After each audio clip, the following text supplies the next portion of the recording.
Hey everyone, Southeast Illinois ESMR here. I am back from West Central Illinois, and the technician came out and had a look at the furnace, and the furnace did pass the test. So, the water heater, on the other hand, needs some work done. The expansion tank might be leaking, as I think what my technician said. So the expansion tank's up here, and that's what's leaking. This thing is like 9 years old, something like that.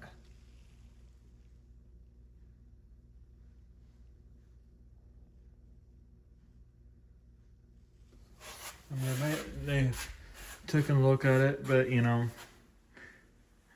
there's our look of the looked furnace, and the condensate drain is fixed, but things like that overall is pretty nice.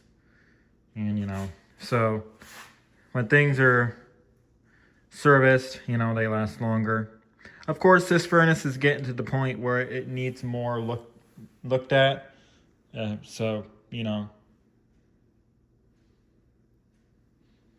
the expansion tank didn't look like it was leaking, but it has a slow leak somewhere. So, all right, enjoy.